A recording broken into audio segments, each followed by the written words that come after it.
C'est important de laisser un commentaire quand tu regardes une vidéo ou de t'abonner. Fais-le, fais-le, fais-le. Bonjour, c'est Drawer, c'est Halloween, c'est imminent, c'est demain, c'est aujourd'hui, je sais pas quand est-ce que tu regardes la vidéo, mais c'est Halloween, et tu as peut-être envie de regarder des films d'horreur avec tes amis. Sauf que tes amis sont un peu des flippettes. Bah, tout le monde n'est pas adepte du cinéma d'horreur, comme toi, comme moi, comme je ne sais pas, et du coup, il faut y aller doucement, il faut leur proposer des films d'horreur qui sont à leur rythme, peut-être même pour tes enfants, pour tes adolescents. Alors, attention, hein, moi je fais pas ça pour les enfants, je fais ça pour les adultes hein, quand même, parce que, voilà. J'ai fait une vidéo pour les enfants précédemment. Un fiasco parce que vous n'aimez pas les enfants. Je peux comprendre, je peux comprendre. Le premier film que je vous propose, c'est The Others, les autres, de Alejandro Amenábar, un film avec Nicole Kidman, qui est un film atmosphérique avec des fantômes. Voilà, donc c'est plus, on se rapproche presque plus du thriller, mais il y a une ambiance quand même qui fait que c'est hyper intéressant. Le film est en plus assez court, il dure que 1h40. C'est vraiment un super film porté à bout de bras par Nicole Kidman. C'est un truc de maison hantée, voilà, c'est un truc de... Je peux pas trop vous en dire parce que c'est un film quand même assez mystérieux. En tout cas, je trouve qu'il n'a pas vieilli, il a une photographie absolument fabuleuse. Petit film de fantôme assez gentil que vous pouvez regarder entre amis. Ensuite, je vous propose Christine, un film adapté d'un roman de Stephen King, le maître de l'horreur, et réalisé par John Carpenter. Un film de 1983, la meilleure année, je suis né en 83, tous les gens qui sont nés une telle année vont dire c'est la meilleure année, ta gueule, donc ta gueule Drawer. Donc ce film est un film fantastique horreur avec une voiture qui tue des gens. Voilà, tout simplement, c'est le concept. C'est un film qui a inspiré beaucoup de gens, notamment Julia Ducournau pour Titane. Si vous n'avez pas vu Titane, bon, c'est déjà un peu plus difficile à voir si on est débutant dans l'horreur. Mais celui-ci, il y a une vraie ambiance, c'est voilà, c'est comme c'est la voiture qui tue les gens, c'est assez rigolo, le point de vue est décalé, les morts sont originales et il y a des bonnes musiques parce que Carpenter, un film rigolo, fantastique, d'un point de vue décalé, des voitures qui tuent des gens, c'est toujours rigolo. Et vous allez voir, vous allez vous attacher à Christine, elle est adorable. Beetlejuice, alors que le Beetlejuice 2 est sorti au cinéma, c'est agréable de voir le Beetlejuice original avec bien sûr Alec Baldwin, Winona Ryder et l'inénarrable Michael Keaton qui joue le rôle de Beetlejuice. Un film de Tim Burton, donc Tim Burton c'est souvent du cinéma gothique voilà, assez facile d'accès. L'étrange Noël de Monsieur Jack est un film d'horreur que vous pouvez montrer à vos enfants. J'ai montré au mien, il avait 6 ans, ça s'est très bien passé. Un film d'horreur, on met des guillemets, hein, c'est un film d'animation assez gentillé, mais voilà, il y a tout un lore horrifique avec un beau bestiaire d'horreur. Dans Beetlejuice, on parle de mort quand même, et puis je trouve que c'est le film parfait pour Halloween. Ça chante, c'est rigolo, il y a un bestiaire incroyable, les maquillages sont parfaits, le film passe à une vitesse incroyable, il est pas long, hein, il dure 92 minutes, donc voilà. C'est le film parfait, on peut presque dire que c'est pas de l'horreur, c'est juste voilà, une espèce de petit pastiche gothique, mais c'est tout à fait sympathique. Le prochain, c'est Gremlins, bien sûr, là j'enfonce une porte ouverte, mais Gremlins, qui est pour moi un film de Noël, on dit ce qu'on veut, mais c'est un des premiers films d'horreur que je montrerai à mon fils, en tout cas je pense. C'est juste parfait. Alors voilà, c'est pas trop de l'horreur, mais on y touche. On touche du doigt un petit peu l'horreur parce que c'est des créatures fantastiques qui s'attaquent à la ville, qui défoncent tout, elles sont irrévérencieuses, elles tuent des gens, il y a des gens qui meurent quand même. Donc je pense qu'à partir du moment où il y a des meurtres, on peut dire que c'est un petit peu de l'horreur, un petit peu, voilà, c'est un raccourci. Ensuite, il y a Poltergeist, alors c'est un film estampillé Steven Spielberg, donc Steven Spielberg, on sait qu'il fait des films très doux, très cocooning, très, voilà, là c'est les années 80, c'est 82, et c'est réalisé par Toby Hooper, le réalisateur de Massacre à la tronçonneuse. On n'y retrouve pas trop sa patte, parce que c'est voilà, c'est plus Spielberg qui a pris les commandes, mais bon, on s'en fout. Le film est quand même somme toute sympathique, il y a des enfants creepy, il y a des clowns creepy, il y a des télévisions qui absorbent les enfants, l'enfant se retrouve coincé dans un monde parallèle, ses parents essaient de le retrouver. Voilà, c'est une espèce de Conjuring before it was cool. C'est très accessible, il y a des petits jumpscares gentils, mais en tout cas, il y a une imagerie qui est fantastique et qui rappelle l'enfance des années 80. Si vous avez 40 ans, en tout cas, ça vous parlera. Voilà, donc c'est un film qui fait peur, il y a des moments avec une certaine tension, mais voilà, on n'est encore pas dans le gore ou dans les jumpscares complètement claqués. Je postillonne vraiment comme un goré. Hein. La petite fille blonde est très creepy, en plus la pauvre elle est décédée. Enfin, il y a toute une histoire en plus, si vous voulez regarder un background sur les tournages qui sont un peu maudits, Poltergeist en fait partie, il y a eu des morts suite à ce film, ce qui a fait un petit peu sa renommée. Nous avons après Scream. Alors Scream, c'est un petit peu la pierre angulaire du cinéma d'horreur, dans le sens où c'est un film très méta qui parle de cinéma d'horreur. Ils sont dans le film, ils parlent de cinéma d'horreur. Voilà, ne faites pas deux groupes de 1, ce genre de truc. Je me cure l'oreille. Allô? Ah oui, Jean-Yves Lafesse. T'as pas la ref, t'es trop jeune. Dirigé par Wes Craven. Wes Craven qui est un grand maître de l'horreur, qui a fait Freddy, qui a fait La colline à des yeux, etc. Donc Scream, tout à fait fabuleux. Il y en a eu toute une saga, donc si vous voulez vous faire plusieurs films dans la soirée, vous pouvez vous faire un petit marathon, Scream 1, 2, 3. Après c'est un peu n'importe quoi. Scream 1 et 2 sont suffisants. C'est un film à twist. Tu dois retrouver qui est le tueur, donc c'est assez marrant. Si tu n'as pas vu Scream, bon bah ça fait partie des classiques. Dans les autres classiques, je te propose Les Dents de la Mer. Donc Les Dents de la Mer, film où il n'y a pas vraiment d'horreur directe, mais elle est sous-jacente, machin. Et puis après tu vas avoir une phobie des requins. Si tu le regardes jeune, phobie des requins, tu vas à la plage, tu as l'impression que tu vas te faire bouffer par les requins. Toujours Steven Spielberg. Ça m'étonne que je drop 2 fois Steven Spielberg dans les films d'horreur, mais en même temps, c'est de l'horreur adaptée pour les gens qui veulent s'y mettre. Il y a Psychose, du grand maître de l'horreur Alfred Hitchcock aussi. Voilà, c'est hyper creepy, mais c'est surtout un thriller qui prend son temps, avec Anthony Perkins et Janet Leigh, qui est la mère de Jamie Lee Curtis de Halloween. Donc Halloween, à voir pour Halloween, je vous fais pas l'affront, mais Halloween il fait un peu peur.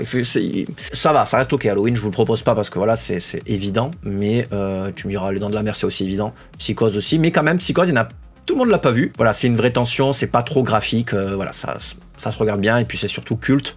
Donc à voir. Un peu plus fun, un peu style comédie musicale de Frank Oz, La Petite Boutique des Horreurs, film dont on a parlé dans le podcast Sans Visage, donc c'est mon podcast cinéma sur le cinéma d'horreur pour cette saison. On a fait plein de films d'horreur à tout, mais c'est surtout du cinéma obscur. N'hésitez pas à aller vous abonner. Et ça c'est formidable. Voilà, donc c'est la version, attention, de 86, avec Steve Martin qui joue un dentiste complètement fou.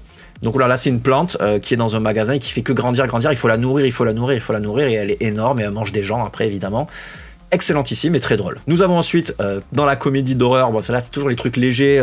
L'horreur c'est toujours associé à l'humour. De toute façon c'est très souvent associé à l'humour, très souvent. Quand c'est pas associé à l'humour, c'est juste glauque et ça fait très peur. Donc quand l'humour permet de dédramatiser le truc, et What We Do in the Shadows, qui s'appelle en français Vampire en toute intimité, est un film de Taika Waititi et Jermaine Clement qui sont des vampires, et c'est un documentaire, une espèce de mockumentary où on suit un faux documentaire où on suit des vampires dans leur vie de tous les jours. C'est hilarant, et il y a quelques trucs d'horreur qui font référence aux vampires, évidemment. C'est tout le lore des vampires, donc si vous aimez les vampires et que vous avez envie de vous marrer, celui-ci est incroyable. Et la VF, parce qu'il y a des gens qui aiment bien regarder en VF et qui aiment pas regarder en VO, la VF est très quali pour celui-là. Je crois que ça se passe dans le Jura ou à Dijon, un truc comme ça. Ils ont changé le lieu et tout, c'est hilarant. The Babadook. Alors The Babadook, c'est un peu particulier parce que c'est un film qui est pas foncièrement effrayant, mais il parle de deuil et c'est un peu la ambiance de merde. Voilà, ambiance de merde, mais le film est formidable. Je lui ai mis que 4 étoiles, mais il en mériterait 5, je pense. Film de Jennifer Kent, qui est une Australienne, si je dis pas de conneries, ou une Néo-Zélandaise. C'est un enfant qui fait des cauchemars. Il a un livre dans lequel il y a un monstre, et il voit le monstre dans son placard pour de vrai. La mère a perdu son mari, donc elle garde son enfant seul, et donc c'est cette histoire de deuil qui est associée au traumatisme de l'enfance. C'est génial. C'est vraiment un des films d'horreur qui utilise le mieux les ficelles de l'horreur sans pour autant en montrer énormément. Gros coup de cœur sur celui-là, j'adore. Ensuite, Le Silence des agneaux, j'ai fait une vidéo sur ma chaîne pour en savoir un peu plus sur ce film de Jonathan Demme de 91, avec Jodie Foster et le Anthony Hopkins, incroyable Anthony Hopkins. Celui-là, tu dois le connaître, mais si tu l'as pas vu, c'est l'occasion de le montrer aux copains. C'est un thriller, de 2 heures sur une enquêtrice du FBI qui doit retrouver un enfant qui a été kidnappé par un tueur en série cannibale, je crois, que je sais plus s'il est cannibale, ça fait longtemps que je l'ai pas vu. Et elle va demander de l'aide à un prisonnier qui est un cannibale. Voilà, c'est lui qui est cannibale, en fait. Hannibal Lecter, le cannibale, et il va l'aider, mais il va jouer un jeu psychologique avec elle. C'est juste brillant. En termes de réalisation, en termes de tension, voilà, on fonce une porte ouverte encore, mais très bon film pour Halloween pour ceux qui sont un peu sensibles, on va dire, du genou. Le Sixième Sens de M. Night Shyamalan, qui est un film d'horreur avec Bruce Willis et le petit, et il y a, je sais plus comment il s'appelle d'ailleurs, c'est Joel Osment, c'est lui? Attends. Ouais, c'est lui. Qui continue de tourner, hein, qui était dans le film Blink Twice. J'aime bien cet acteur en vrai. Donc enfant star. C'est un enfant qui voit des gens qui sont morts. Bon voilà, t'as fatalement entendu parler. Si tu l'as pas vu, bah, il faut que tu le vois. Parce qu'en plus, il y a Toni Collette qui joue dans Hérédité, qui est une actrice incroyable. Et dans ce film, il y a... si tu n'as jamais été spoilé, il y a un twist incroyable, propre à Shyamalan, évidemment, un banger. J'ai envie de le revoir, rien que d'en parler, j'ai envie de le revoir. Le Blair Witch Project, le projet Blair Witch, est un film de 99 qui, moi, m'a fait énormément peur. Quand je l'ai vu, j'avais peut-être 14 ou 15 ans, je sais plus, 15 ans. 15, 16 ans. Et je l'ai vu tout seul chez moi. Et je me suis... L'après-midi même, hein, volet fermé, je me suis chié dessus. C'est des jeunes qui se perdent dans la forêt alors qu'ils sont à la recherche. Ils font un documentaire sur une soi-disant sorcière. Il va se passer des trucs paranormaux. C'est un found footage, un des premiers... entre guillemets found footage, en tout cas un film à grand succès. J'ai eu de la chance de le voir dans une forêt au festival du film fantastique de Strasbourg pour plus d'immersion. C'était incroyable. C'est un film qui est assez effrayant, il y a une vraie ambiance et pour Halloween c'est bien quoi. Il y a rien de graphique, c'est juste suggéré, tout est suggéré et ça fout les chocottes. Ah ça fout les chocottes. Le village, alors je vous propose encore un Shyamalan parce que Shyamalan est très fort dans l'horreur et ça c'est encore un film à twist, c'est des gens qui sont dans un village, une sorte de village mormon où ils n'ont pas le droit de... Ils sont entourés d'une forêt, ils n'ont pas le droit d'aller dans la forêt parce que dans la forêt ils vont se faire manger par des trucs bizarres, donc ils n'ont pas le droit d'y aller, donc ils vivent dans une espèce de truc isolé et donc voilà, donc il se passe des choses dans la forêt aux alentours, on sait pas quoi. Je l'ai noté que 3 mais je pense que si je le revois j'aimerais plus. Pareil, film à twist, si vous n'avez pas été spoilé il faut vite le regarder avant que vous le soyez. C'est juste trop bien, franchement, très très bon film. Une ambiance un peu comme les loups-garous de Tierce-Lieu reviennent un petit peu à la mode là, sachant qu'ils refont les émissions, ils ont même fait un film avec Dubosc. Si je dis pas de conneries, je ne le regarderai jamais. Très intéressant à regarder pour Halloween, pour les gens qui flippent. Et enfin, Crawl, un film de Alexandre Aja, sachant qu'il y a un Aja qui vient de sortir récemment, Never Let Go, un truc comme ça, avec Alberi que j'aime pas du tout, mais bon, on s'en fout. Crawl, donc qui est un film de crocodile. Voilà, je vous ai pas trop proposé des films de bestioles, mais Crawl est un bon film de bestioles qui a une vraie bonne tension. Il est très fun et il est très court. Voilà, 1h27, ça passe vite. Il est pas si effrayant. Dans les films effrayants, si vous aimez les films de bestioles, enfin effrayants, c'est, j'ai envie de dire Pontypool, mais c'est pas ça. C'est un film thaïlandais, je crois. Ça commence par un P, j'en suis quasiment sûr. J'ai tapé crocodile, il m'a pas sorti les listes. Hein. J'ai mis crocodile. Voilà, The Pool. Évidemment, j'allais dire The Pontypool, mais c'est The Pool. Donc The Pool est un film de crocodile excellent aussi. Thaïlandais, je dis pas de conneries. Est-ce que je dis une connerie ? Est-ce que je dis une connerie? Non, je ne dis pas de connerie. Film thaïlandais avec un crocodile. Alors là, c'est over the top et c'est très fun. C'est même mieux que Crawl. Regardez The Pool si vous avez l'occasion de le trouver. Sinon, The Crawl, ça fera tout à fait l'affaire. Voilà, ça fait quand même combien de films? Combien de films je vous ai proposé là?